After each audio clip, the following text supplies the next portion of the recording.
Queridos hermanos, ustedes saben que la Cuaresma fue instituida por la Santa Madre Iglesia Católica para imitar a Cristo y a los santos profetas en la obra de penitencia, de arrepentimiento, de expiación de los pecados. Elías ayunó 40 días, Moisés ayunó 40 días, nuestro Señor ayunó 40 días, San Pablo habló de vigilias y ayunos, y todos los héroes de Cristo, los santos, ayunaron, hicieron penitencias. De hecho, la penitencia es de precepto divino, puesto que nuestro Señor dice, si no hacen penitencia, todos perecerán. Entonces la Iglesia, con el tiempo, bien, ha instituido esta Cuaresma de 40 días de oración, reflexión, meditación, corrección, mejoría espiritual, regeneración espiritual. Por eso la Iglesia Madre pide y ordena a todos sus hijos que durante el tiempo de Cuaresma todos se confiesen y comulguen para tener parte con Cristo en la vida eterna. Puesto que Cristo dijo, el que no come mi cuerpo, no bebe mi sangre, no tiene la vida eterna. Entonces la Iglesia, para ayudar a los hijos no fervorosos, sino los flojos, los descuidados, ordena por autoridad de Cristo, porque Cristo dijo, quien a usted escucha, me escucha, quien a usted rechaza, me rechaza. Entonces la Iglesia ordena a todos sus hijos en este tiempo de Pascua, de Cuaresma, de libertarse de sus pecados y recibir el cuerpo de Cristo, que es garantía de resurrección eterna. El que come mi cuerpo, bebe mi sangre, tiene la vida eterna, yo lo resucitaré el último día. Entonces nuestro Señor, ayunó 40 días, pasó tres años para predicar su doctrina, llamamos el Evangelio. Todavía nada está escrito, es la doctrina de Cristo, llamamos Evangelio. Formó a los apóstoles y finalmente va a realizar las profecías para dar su vida en la cruz por nosotros. Y por desgracia, los jefes de la sinagoga, los sacerdotes judíos del Antiguo Testamento, según el orden de Aarón, en lugar de recibir a Cristo, de señalarlo al pueblo como había hecho Juan Bautista, cuando dijo aquel Cordero de Dios que quita el pecado del mundo, bien, ellos tuvieron envidia de Cristo y empezaron a acusarlo, a calumniarlo, a buscar una que otra trampa para poder acusarlo frente al gobierno romano y curiosamente cumplir las profecías sin quererlo. Cristo anunció varias veces que iba a subir a Jerusalén, que iba a ser entregado a los gentiles, a los paganos, en la persona de Pilatos, escupido, flagelado, etcétera, y finalmente condenado a la crucifixión. Entonces ellos van a cumplir las Escrituras de un cierto modo, a pesar suyo, claro, su envidia, su cólera, su menosprecio y falta de docilidad a la luz del Espíritu Santo, los hizo caer en la ceguera, Miren, por ejemplo, en el capítulo 8 de San Juan, Cristo dice, ¿quién de vosotros me convencerá de pecado? Ellos que tenían el telescopio, el microscopio bien de los ojos para ver en qué podrían sorprender a Jesús o acusar a Jesús, nuestro Señor les lanza un desafío público y total. ¿Quién de ustedes puede acusarme de pecado, dar una prueba cualquiera contra mí? Tiene que callarse porque no tiene nada que decir contra él. A pesar de todas sus acciones de espionaje y aquello, no logran nada. Y después hay una discusión fuerte entre nuestro Señor y ellos. Si os digo la verdad, ¿por qué no me creéis? El que es de Dios oye las palabras de Dios. Por eso vosotros no las oís, porque no sois de Dios. Tremendo esto. Ellos que eran la sinagoga, tienen las profetas, los salmos, las escrituras, y bien dice, el que es de Dios oye las palabras de Dios, por eso vosotros no los oís porque no sois de Dios. y son los sacerdotes, son los ministros del Señor, son la autoridad religiosa de ese tiempo. Algo tremendo, algo realmente tremendo. Por eso yo doy un consejo: cuando uno discute con alguien, si ve que esta persona es de mala fe, no quiere escuchar, no quiere analizar, no tiene la humildad de hacer caso, al menos analizar lo que se dice. No digo que lo acepte por el momento, pero analizar como un hombre sensato, es bien mejor no discutir con él. Y si queremos ayudar a la gente, hablar poco, rezar mucho y sobre todo dar el buen ejemplo. ¿Por qué? Porque la gente en general es sorda, no quiere cambiar de vida, no quiere escuchar, entonces tapa los oídos de cierto modo. Pero aunque viejitos, tienen muy buenos ojos, observan nuestro comportamiento, nuestra manera de vivir, de hablar, de trabajar, de actuar, todo observan. Y si ven que somos correctos, bien, ahí tienen un argumento muy fuerte que puede ayudarlos a acercarse, o al menos tenernos en estima, respetarnos, y como dice la Sagrada Escritura, cuando Dios visite su corazón, abrirse a la palabra de Dios para tomar el camino de la salvación. Entonces tratemos de ser de Dios. No quiero alargar. Finalmente aquí nuestro Señor sí tiene esa discusión fuerte con sus adversarios. Les dice: de verdad os digo, que quien observa mi doctrina no morirá jamás.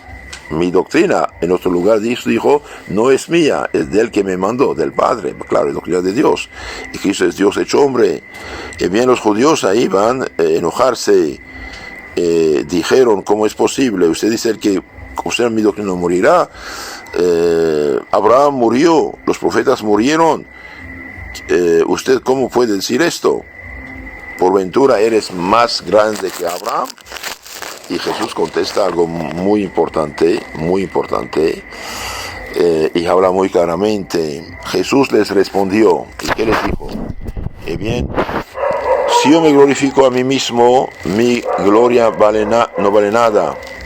Mi Padre es quien me glorifica, el que vosotros decís que es vuestro Dios y no lo conocéis. Otro drama. Pretenden adorar a Dios, conocer a Dios, seguir la palabra de Dios y no lo conocen. No lo conocéis, dice. Mientras yo lo conozco. Si dijese que no lo conozco, sería un mentiroso como vosotros. Entonces aquí nuestro Señor realmente arranca la máscara a una falla de religión que no tiene espíritu, que no funciona, que no agrada al Señor. Y finalmente dice: mas yo lo conozco y observo sus palabras. Abra vuestro Padre deseó con ansia, con mucho deseo, ver mi día. Abraham vivió en 1800 y 2000 antes de Cristo, ¿no? Entonces imagínense Abraham, y de hecho Abraham fue el padre de los creyentes. Dios lo escogió para preparar la venida del Mesías y le pidió de salir de su patria de Ur de los Caldeos, Irak actual, para ir a la Tierra Santa. Y Abraham no tenía hijos, su esposa era ya anciana y estéril, Sara. Y Dios le había dicho: mire las estrellas del cielo y la arena del mar, tu descendencia será más numerosa que todo esto. Y Abraham dice: sí, Señor, yo creo, porque no puede equivocarte ni mentir, mientras no tenía hijos. Finalmente va a tener el hijo Isaac, que finalmente Isaac va a tener 2, Esaú y Jacob. Jacob va a tener 12 hijos, y los 12 hijos van a formar las 12 tribus de Israel, y es de unos cuantos fieles de esas 12 tribus de Israel van a seguir a Cristo en su tiempo, ser los 12 apóstoles, y después de la crucifixión, resurrección, ascensión de Cristo, viene el Espíritu Santo, van a predicar primero a los judíos. Una cantidad de judíos sí se convirtieron, sí se bautizaron y apoyaron a los apóstoles, y finalmente los apóstoles, incluyendo después San Pablo con ellos, van a comunicar la fe de Abraham, Isaac, Jacob a los pueblos vecinos, a los pueblos que llamamos los gentiles paganos, para bautizarlos y hacerlos creyentes en el Dios uno y trino revelado en el Nuevo Testamento. Entonces nosotros somos auténticos hijos de Abraham en la fe. Nosotros tenemos la fe de Abraham en el Cristo venido. Abraham tenía tenía fe en Cristo venidero. Nosotros tenemos fe en Cristo que ya vino. Sí, es muy importante. Y Cristo está en medio. Abraham creía en Cristo venidero. Nosotros creemos en Cristo que ya vino. ¿Sí? Y tenemos la fe de Abraham. Entonces aquí Cristo nuestro Señor dice: Abraham, vuestro padre, deseó con ansia ver mi día, lo vio y gozó mucho. ¿En qué sentido lo vio? Bien, lo vio por la fe, por los ojos de la fe. Dios le reveló que su descendencia, los creyentes, serán más numerosos que las estrellas del cielo y la arena del mar. Y de hecho, hace 2000 años, bien, son millones, decenas de millones de cristianos bautizados que creen en Cristo, siguen en Cristo, y gracias a Dios que poblan tierra, cielo y tierra. Bien. Y después, ¿qué va a pasar? Bien, dice algo importante. Abraham ha visto mi día, se regocijó, dice. Bien, ellos contestan: aún no tienes 50 años y has visto a Abraham. El argumento es lógico del punto de vista humano. Y nuestro Señor va a contestarles de una manera extraordinaria. Y bien, dice: en verdad os digo. Eso significa, Dios habló con verdad y seguridad. En verdad os digo que antes que Abraham fuera, yo soy. Muy importante esto. Yo soy es el nombre de Dios, Yahvé. Cuando Abraham vio la zarza encendida, Moisés en el desierto, Dios le habló: quita tu sandalia, esta tierra es santa. ¿Sí? ¿Quién eres tu Señor? Bien, yo soy el que es. Yo soy el que es, yo soy el que soy. Yahvé, el que existe por sí mismo. Y aquí ellos comprendieron muy bien. Entonces tomaron piedras para lanzárselas. Mas Jesús se fue, se escondió. Entonces ellos entendieron qué quiere decir: yo soy Dios encarnado. ¿Entendieron? Pero no quiere recibirlo. De hecho, al final del juicio con Pilatos, dejarán todas las mentiras inventadas y dirán la verdad. Pilatos dijo: yo no veo motivo de condenación. Herodes tampoco. Voy a azotarlo y soltarlo. Y dijo: no, tienes que crucificarlo. Según nuestra ley, se dijo hijo de Dios. Blasfemó. No blasfemó, dijo la verdad, pero ellos no quieren aceptar esa verdad. Ellos esperaron un Mesías conquistador romano, de conquistar el mundo y poner bajo su poder. Entonces, tiene que ser crucificado porque se dijo hijo de Dios, ¿sí? Hijo de Dios. Entonces aquí, entendí muy bien. Antes que Abraham fuera, yo soy, dice Cristo. Yo soy el que es, Yahvé, el Dios encarnado. Y bien, tomaron piedras para lanzárselas, mas Jesús se escondió. ¿Qué dice el Evangelio de San Juan, capítulo 1? En el principio era el verbo estaba con Dios y el verbo era Dios. Todo lo que se hizo por él, sin él nada se hizo lo que existe, y el verbo se hizo hombre y habita entre nosotros. Entonces el único motivo de la condenación a muerte de nuestro Señor Jesucristo es el hecho de haber dicho que es el Mesías, que es el Hijo de Dios hecho hombre. Jesucristo no es facultativo. Jesucristo no es un hombre como los demás hombres. Es Dios hecho hombre. Hay unos hoy que hablan que es un sabio, que esto, que no. Es sabio los sabios, sí. Es Dios hecho hombre. Y en la carta a los Hebreos, capítulo 9, 11 siguiente, nos habla San Pablo de Cristo, que entró con la propia sangre, entró una vez en el santuario, consiguiendo una redención eterna.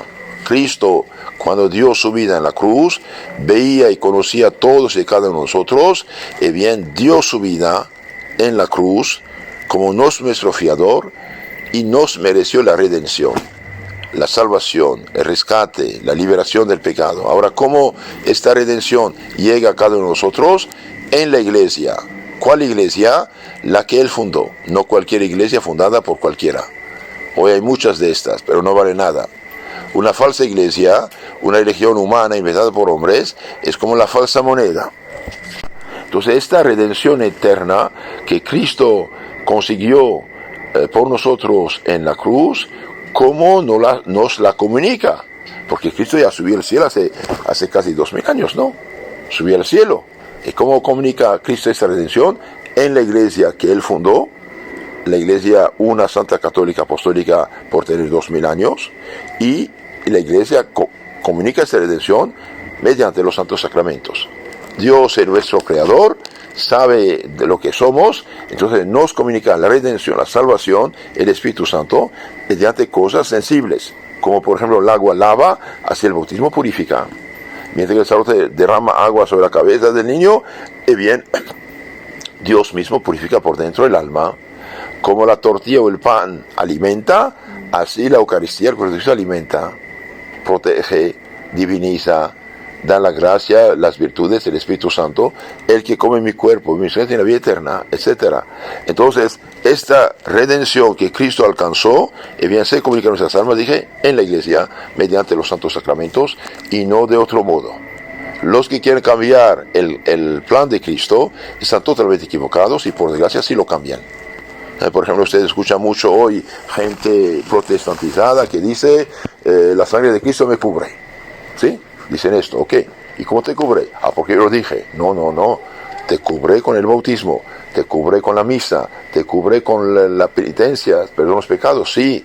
Pero de otro modo, no, Señor. Cuando uno se bautiza, si es niño, se borra el pecado original. Si es adulto, se borra por el bautismo el pecado original, los pecados personales. Cuando uno se confiesa, bien la sangre de Cristo nos rocía, expulsa el demonio y el pecado y nos hace hijos de Dios. Cuando uno comulga o asiste a misa, está rociado con la sangre de Cristo. En la misa, Cristo nos rocía con su sangre clama por nosotros. Cuando usted escucha misa, es como estuviera presente delante de la cruz de Cristo el Viernes Santo. Por eso la misa es importante, y por eso el demonio utilizó Lutero para falsificarla. Lutero dijo, destruye la misa y la iglesia católica será destruida, el papado va a caer, y tocarán la misa. Quieren hacer la misa una Eucaristía, una fiesta, un banquete, no sé qué. Espere, Señor, todo eso puede conceder un poquito, pero no es eso. La misa, en primer lugar, es el mismo sacrificio del Viernes Santo, de la cruz, hecho presente con la misma eficacia en nuestro provecho. Cuando usted está a la misa, aunque no diga nada, aunque no tenga misa, no conteste nada, bien es como si estuviera delante de la cruz de Cristo, el Viernes Santo, y Cristo reza con nosotros y por nosotros. También San Pablo, en esta misma carta, capítulo 9 de los Hebreos, nos habla, de la misma manera dice que la sangre de los machos cabríos rituales del Antiguo Testamento está utilizada para la purificación, y bien dice cuanto más la sangre de Cristo, a impulso del Espíritu Santo, que se ofreció a sí mismo, limpiará nuestra conciencia de las obras muertas, de los pecados, para servir. Y bien, sí, la sangre de Cristo sí tiene poder, pero utilizarla bien en la iglesia mediante los santos sacramentos. Lo que, hermanos, dijimos que nuestro Señor dio su vida en la cruz por nosotros. ¿Cuáles son los efectos de la redención? Uno, nos libera del pecado. Nos da los medios de liberar del pecado. Dos, expulsa el demonio del alma. Tres, nos reconcilia con Dios. 4, nos perdona la pena eterna del infierno. 5, nos abre la puerta del cielo. Y 6, ella es exaltado arriba de todos los seres humanos, ángeles y hombres, considerado juez de vivos y difuntos. Entonces nuestro Señor realmente hizo una obra extraordinaria el Viernes Santo. El Viernes Santo es el día más importante, podemos decir, de la historia de la humanidad. Es el día de la victoria de la mujer que aplasta la cabeza de la serpiente y de su hijo que nos libera de la tiranía del demonio. ¿Qué es lo que da poder al demonio? Es el pecado. ¿Qué es lo que destruye el pecado? La sangre de Cristo. Cristo, dando su vida en la cruz, nos mereció la salvación, pero esa salvación se comunica a nuestras almas, como dije, mediante el bautismo, mediante la confesión, mediante la Santa Misa, mediante los santos sacramentos. Entonces, guardemos la fe católica, conozcamos esta fe católica y pidamos misericordia de Dios por todos nuestros hermanitos engañados con una Biblia falsificada, un evangelio falsificado. No es culpa de ellos, muchos fueron seducidos, engañados, pensando seguir la palabra de Dios, tienen una palabra mutilada, falsificada, tergiversada. Ahora lo bueno que tienen, como dije, es de nosotros. Lo malo que tienen es de ellos. Y de hecho, en honor a la verdad, los pastores protestantes, serios, profundos, temerosos de Dios, honestos consigo mismo y con Dios, que estudian a fondo, se hacen católicos. Hay decenas de pastores que se hicieron católicos y se hacen regularmente católicos. Hay otros atrapados por el Dios mamón del diezmo y el del dinero, no que es otra cosa, pero otros sinceros, cuando leen a fondo la Biblia y entienden la Biblia correctamente y leen la historia de la iglesia, dice, eso no es posible. Cristo fundó una sola iglesia, no puede haber iglesias. Y yo, para salvarme, debo estar en la iglesia de Cristo. Entonces pidamos a nuestro Señor perdón y misericordia por nuestros pecados. No olvidemos de rezar siempre por los justos para que perseveren, los malos pecadores para que se conviertan y los difuntos para que lleguen cuanto antes al cielo. En nombre del Padre, del Hijo, del Espíritu Santo. Amén.